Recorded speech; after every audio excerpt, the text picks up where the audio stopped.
Diyos ko. O, eto pa. Mga kababayan, hahabol ko na lang din, ha? Ihahabol ko na lang din, wala akong thumbnail, etong si Harry Roque, dahil nga po, mga kababayan, 19 pa sa mga DDS ngayon ang nakakulong. Yes po, nakakulong. Dahil yung isa na asikaso na at nagbayad po ng multa. Pero yung 19, nakakulong pa rin hanggang ngayon. Akala ko ba, mga kababayan, itong si Sara Duterte, sila Bongo, etong sila Bato ay nangako na tutulong at magbibigay daw ng security. Hanggang ngayon, wala pa rin. At ang panawagan ni Roque, mga kababayan, mga ka-GP Natics, ito, ganito lang ang panawagan ni Harry Roque.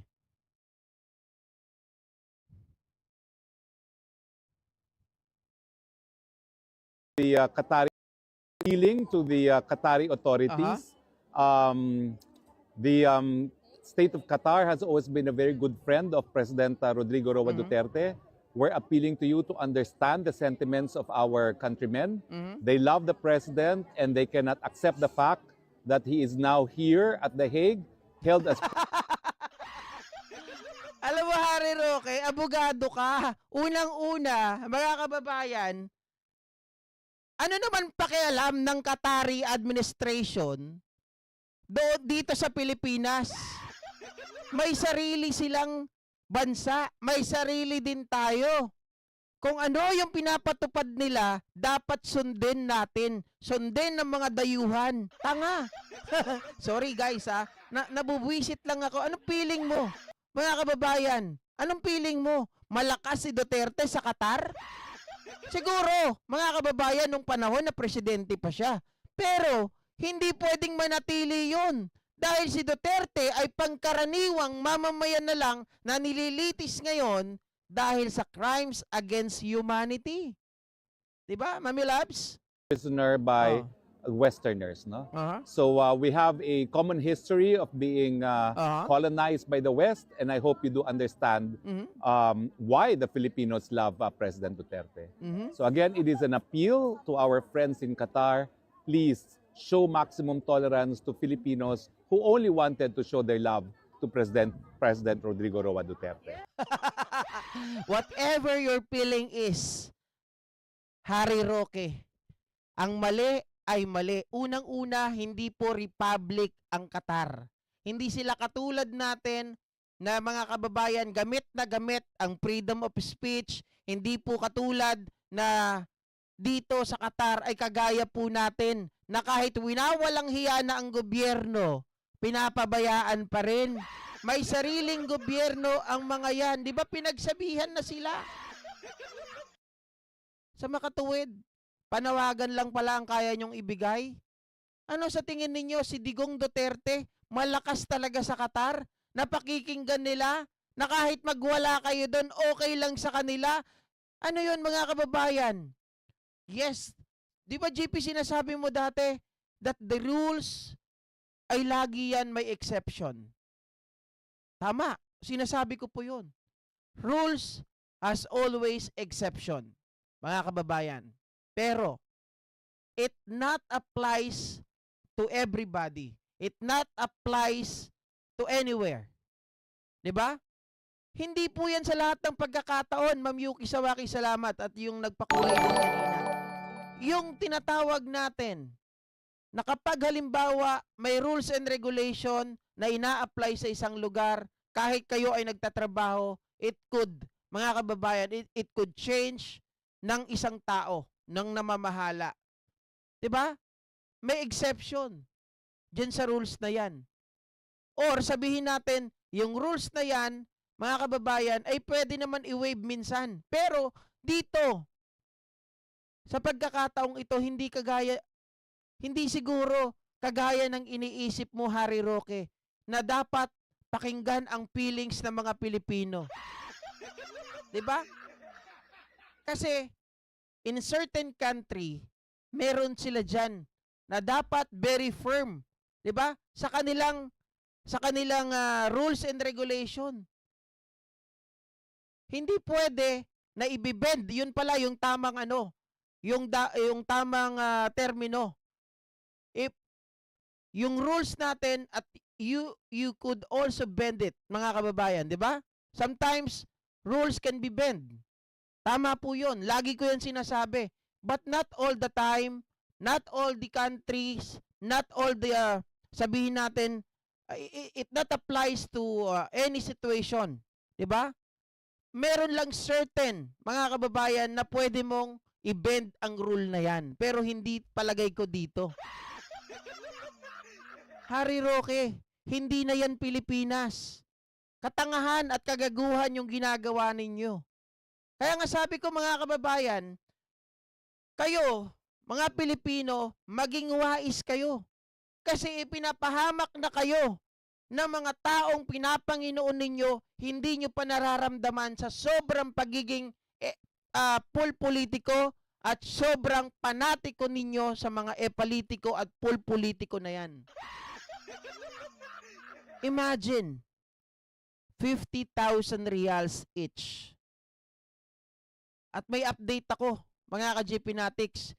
Hindi lang pala, ikaw ay magbabayad. Okay? Sabi ko kasi kahapon, napanood ko yung video, na ikaw, kung ayaw mo makulong, kailangan magbayad ka ng 50,000 reals. Hindi pala, mali pala. Kasi ang nakalagay doon, A&D. Kulong ng 3 taon plus multa ng 50,000 reals each. Diba? Oh, mga kababayan.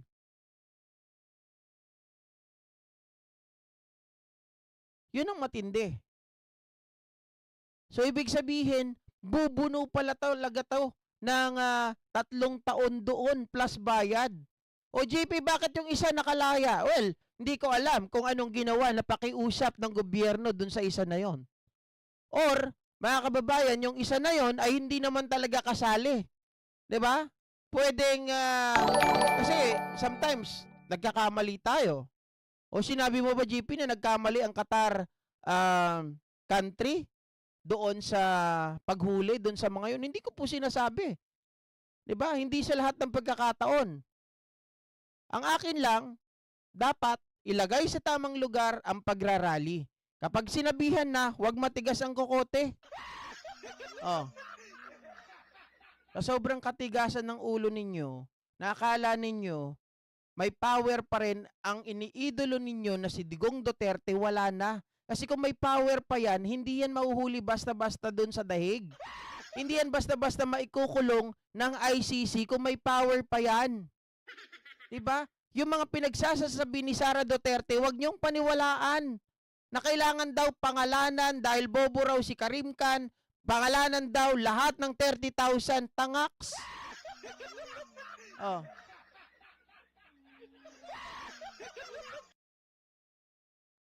Ano daw? Mga hurub daw po kasi yung mga nahuli, din naman daw yun tungkol sa pagrarally. Anong hindi? Sharon Canulas, no?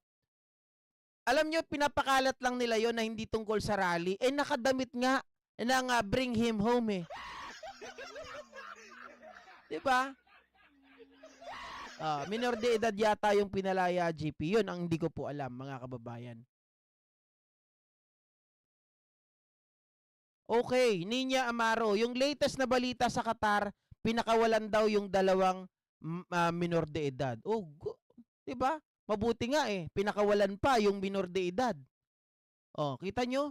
May napapahamak pa na minor de edad dahil sa katangahan ninyo.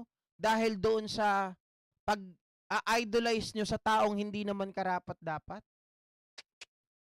Eh, dapat yan si Digong. Diba? Talaga dapat yan. Habang buhay, nandyan na siya.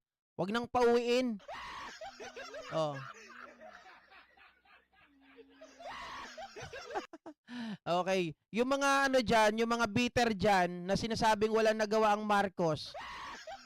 Sige nga, walang nagawa ang Marcos. Meron na naman pinalaya, 100 plus. Iyak. Nagawa ba ni Digong Duterte na yung mga magsasaka natin ay i-lift up? Nagawa niya ba na tulungan yung mga magsasaka nabayaran yung mga utang nila sa land bank? Wala. Ang ginawa, mga kababayan, ang daming pera sa Pogo, ang daming pera nung panahon ng pandemya, saan lahat napunta? Sa bulsa. Oh. Yun lang yun. Hari Roque, uwi ka na. Okay, tigil-tigilan mo na yan. Mahuhuli at mahuhuli ka rin. Hindi ka makakapagtago.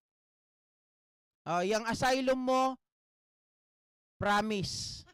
Ang Panginoong Diyos hindi ka papayagan magkaroon ng asylum. Wala ka na sa sarili mo eh. Kung ano-ano nang pinagsasabi mo doon sa bayan, sa lalawigan, sa probinsya ng Batangas. Nagko-cross-cross na yung inyong mga statement dahil alam mo sa sarili mo. Kaya kahit si Maharlika hindi maka-entra dahil alam niya mali yung mga sinasabi mo. Diba? So hanggang dito na lamang mga kababayan, mga ka-GP Natik. Salamat po muli sa araw na ito at magkita-kita po muli tayo hanggang bukas. O magkita-kita po muli tayo bukas ng umaga rather.